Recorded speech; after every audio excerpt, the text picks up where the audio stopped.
Okay. Na-discontinue kasi nalobat yung iPad. Anyway, going back. Naalala ko na yung pinag-uusapan ko eh. Pero, in terms of my academic life, from elementary to high school, nung elementary, ang sabi lang talaga ng nanay ko, and nag-strict sa akin nun, nung elementary, ang sabi niya, basta pumasa ka, hindi naman yun. Pero elementary kasi, I was trying my best to pasa-pasa nun. And then every time na ibibigay ko yung card ko sa kanya, sabihin niya, wah, like, yakapin niya ako, like sabihin niya, ayun, pasado ka anak, because I'll be relieved. Without knowing, nung elementary, ang baba pala ng grado ko. Like, nakita ko kasi yung mga past report card ko nun. And nung elementary, like in generally speaking, hindi ko na si maalala yung exact numbers eh, pero meron ako mga line of 7 nun. Never ako nagkaroon ng line of 9. Never rin ako nagkaroon ng isang beses na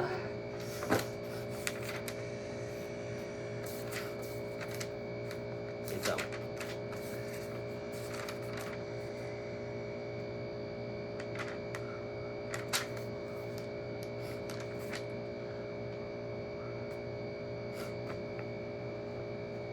Never rin ako nagkaroon ng isang 90 sa buong elementary life ko.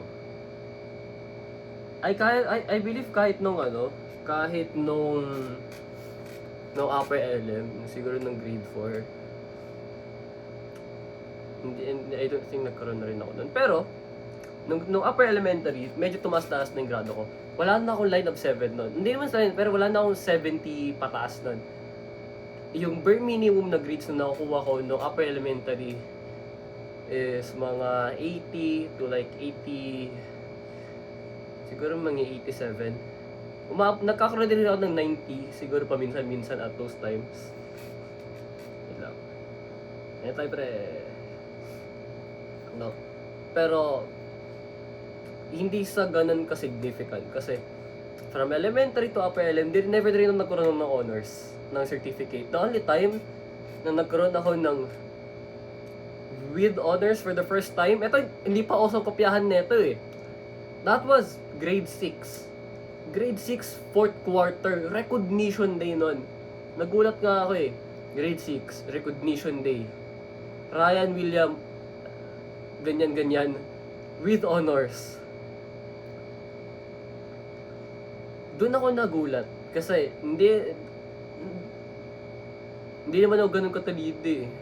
Hindi ko rin alam kung how much effort yung binigay ko at that time. Pero with honors, 4th quarter. Tapos nung grade 7, grade 8, grade 9, doon na medyo nagkaroon na ng like pataas na ng pataas. Tapos may mga times eh kung saan meron akong line of 9, siguro 3 line of 9, ganun. Siguro like, meron rin may iba na kung nalalo ka, like diretso 90 or what.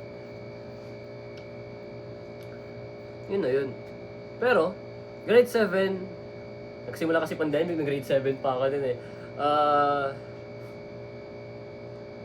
Tawag to nila, inaalala ko kasi.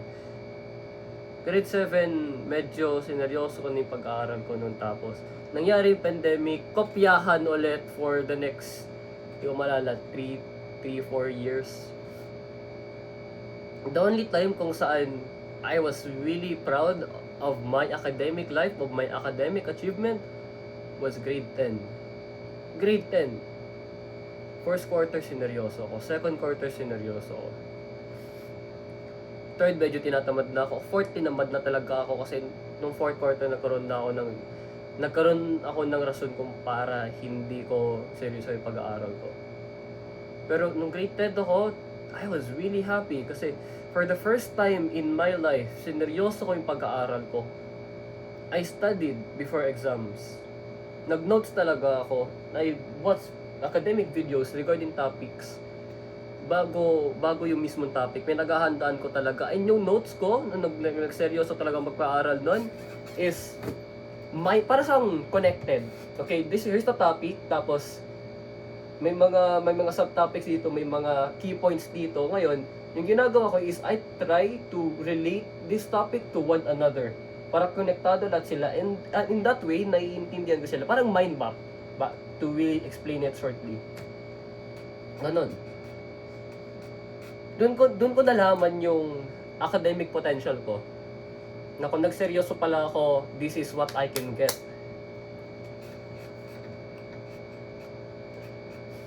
Doon na-contento na ako, masave na ako. Kasi doon ko nalaman yung capability ko pag sineryoso ko lang talagang pag-aaral ko.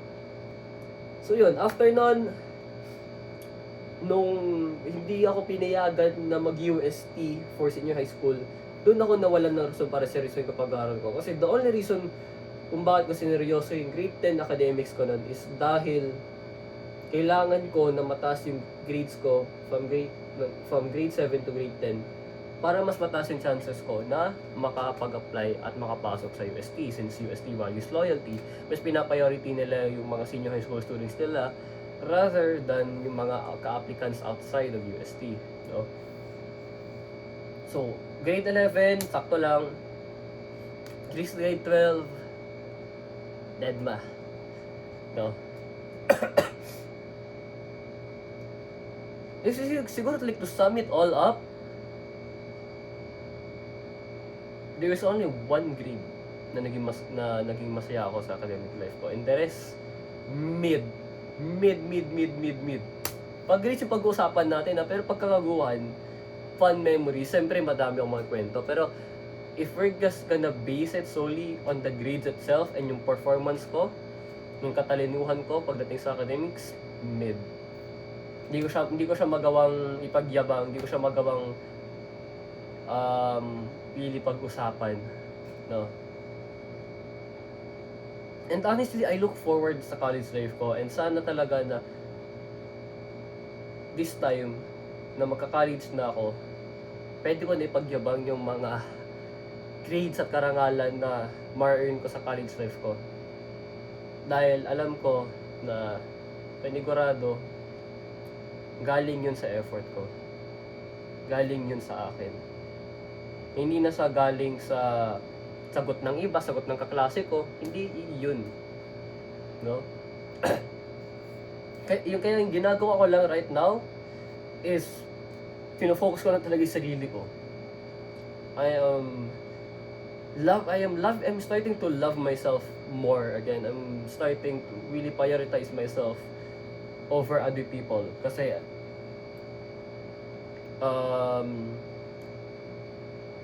ano ba kasi to? Kaya ko rin na-handle yung mga runs ng mga tao sa akin. Yung mga kwento nila, runs nila, pag may problema sila, minsan there are times na available ako. Kaya ako nagagawa yun kasi I have the mental and emotional capacity to deal with those kinds. Without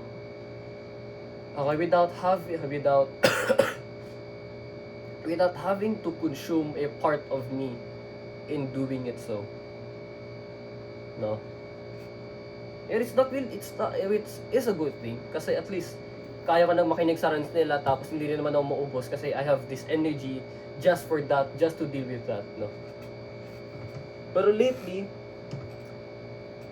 parang ewan ko, no? So yeah, I'm in the process of loving myself and taking care of myself and prioritizing myself muna bago yung ibang tao. Kasi bago mo alahanin yung mga ibang tao, bago mo alahanin yung mga problema ng iba, alahanin mo muna yung sayo. Para pag naayos mo na yung sayo, pag okay ka na, you will have the time, you will have the energy to deal with those kinds of people, with those kinds of problems. Diba? Hindi yung habang inaayos mo sarili mo, inaayos mo rin yung iba. Ang hirap naman nun, diba? Ayun. Yan yung ginagawa ko ngayon. Wala akong paki sa academic life ko. Honestly, wala akong pakialam talaga dyan. Sa college life, dun ko palang sisimulan, dun ko palang seseryosohin. And malalaman natin kasi hindi rin naman ako titigil sa pag-vlog, sa pag-yapping session. Kasi this is one way to actually document my life. Kasi lately, tinatamad rin naman akong mag-journal. Bago ako mag-recording, yung way of documenting my life is voice recorders. Ang dami kong VMs dito, no? Kung saan nag-iyak lang talaga ako.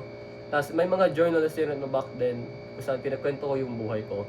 Ngayon, nasa isang video na ako, and this is my way of showing to people and to myself rin kung hanggang saan nga ba yung naaabot ko. Para progress check ba? Life check, di ba? Yeah. Ayun.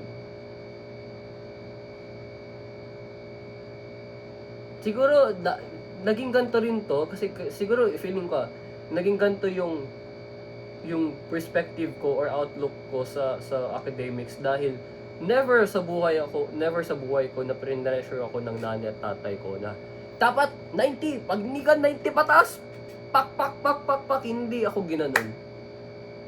Sa mga kaklase ko, ganun sa kanila. Like, dapat wala kang line of 8, dapat 90 pataas ka or else pak, hindi ka nabibilan ng cellphone, tatanggalin ko yung cellphone mo, you're grounded, ganun.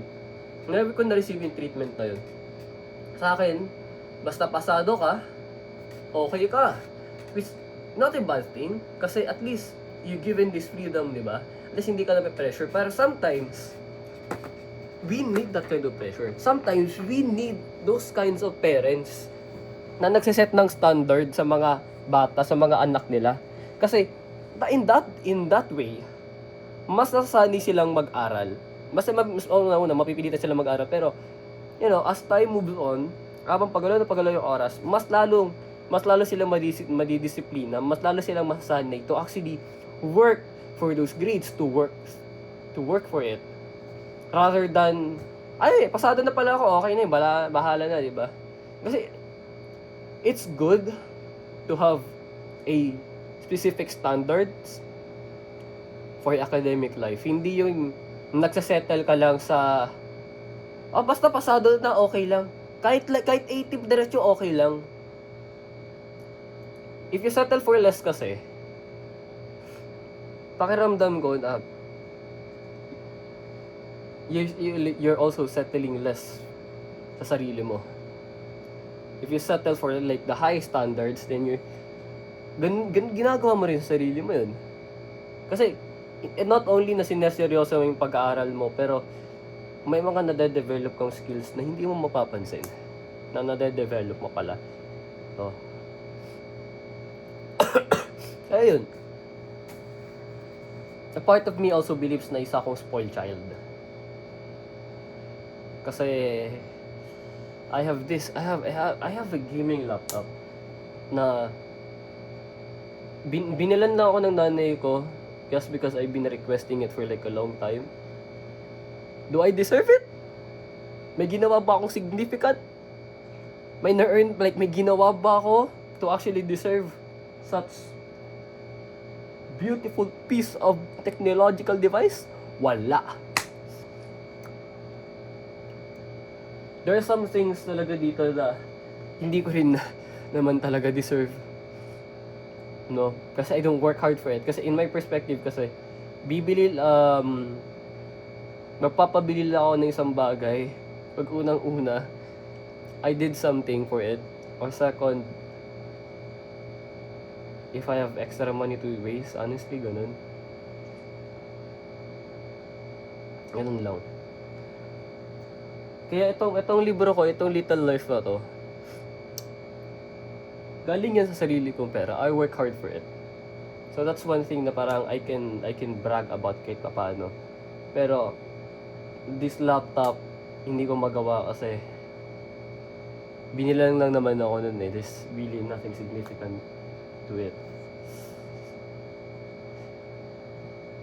Yeah.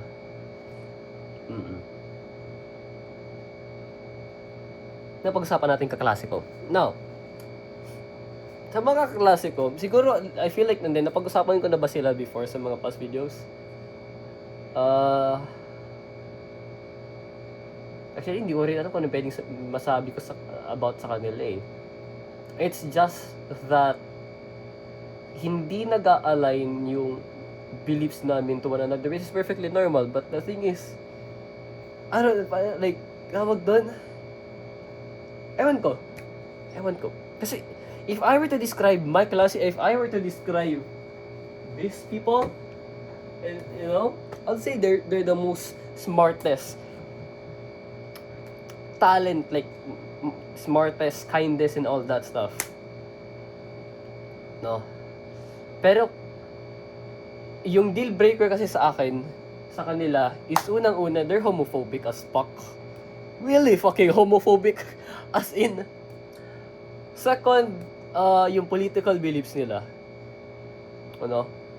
Hindi naman sa pagiging woke or what. No. Pero, hindi nag-a-align, which is perfectly normal, pero deal breaker yun kasi hindi nila nakikita yung nakikita namin, hindi nakikita ko. Kasi they honestly like Trump, and they honestly think na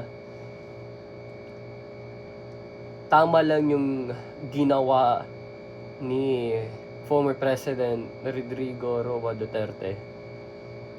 No. And actually masaya sila nung nanalo si Trump. And I don't really know, I just nung nalaman ko yun, I just feel like nakakasakit kasi they don't see the same, like, paano ba sabihin to? Hindi ko rin alam sabihin to eh. Puta na. Ano ba sabihin talaga to? Wait, I'm just beginning it all out.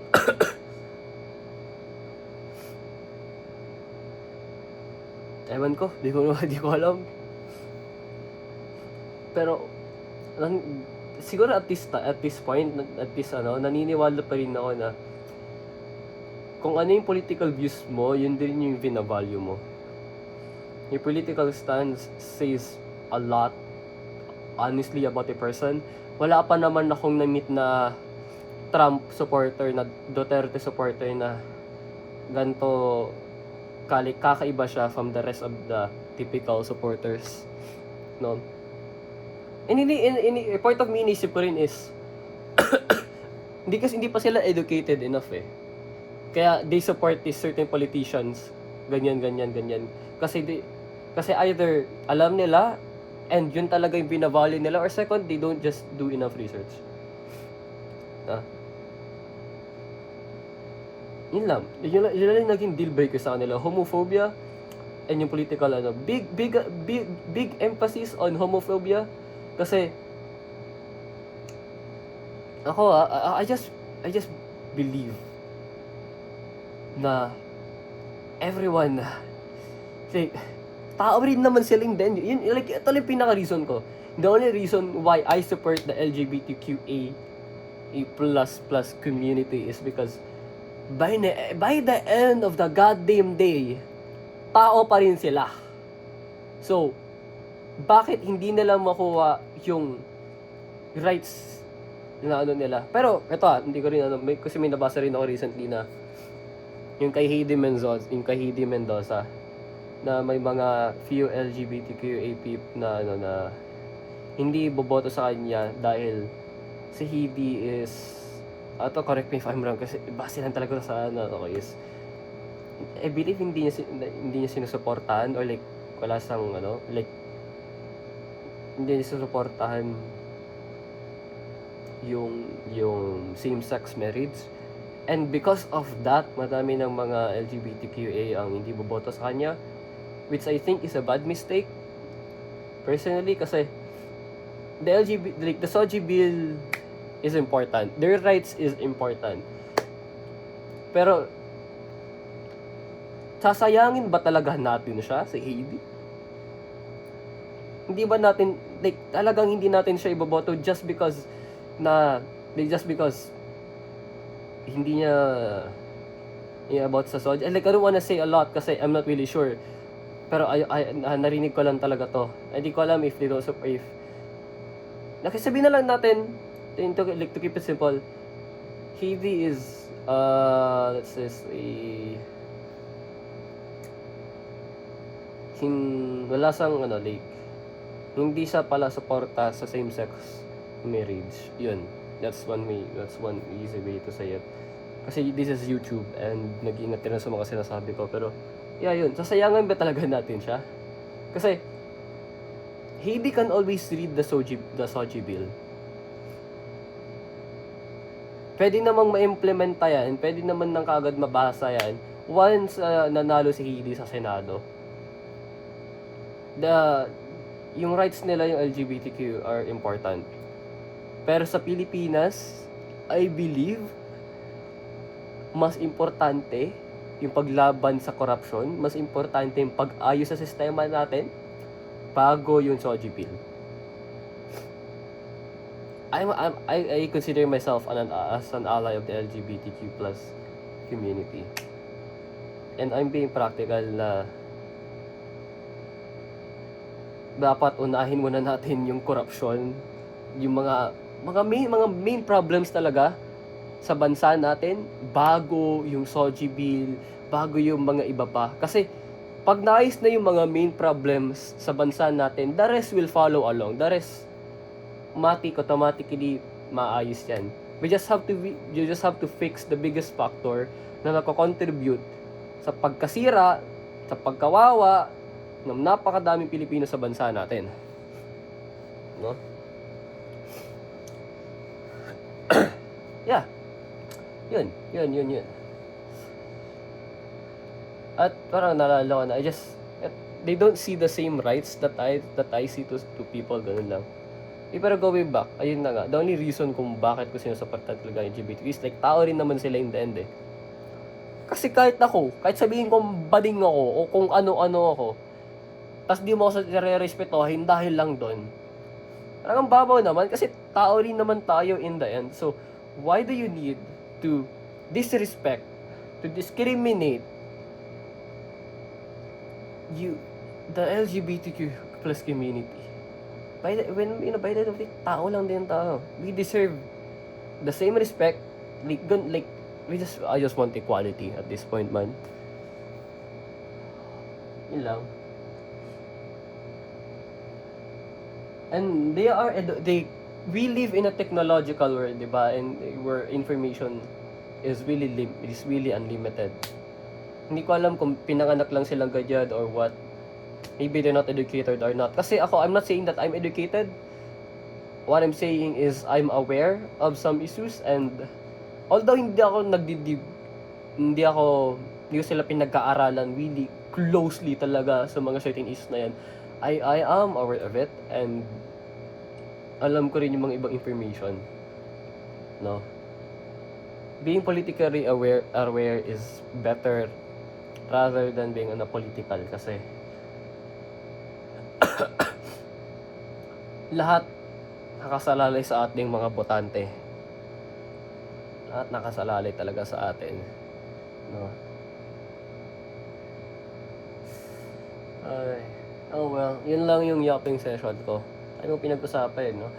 Academic life ko, yung kay Heidi, yung LGBTQ and all that. Anyway, these opinions are my own. Feel free to educate me sa mga bagay na hindi ko alam o sa mga bagay na mali yung pagkasabi ko, kasi I am willing to learn naman. No? And yeah, mabuhay kayo ng malaya. Bada bing bada boom!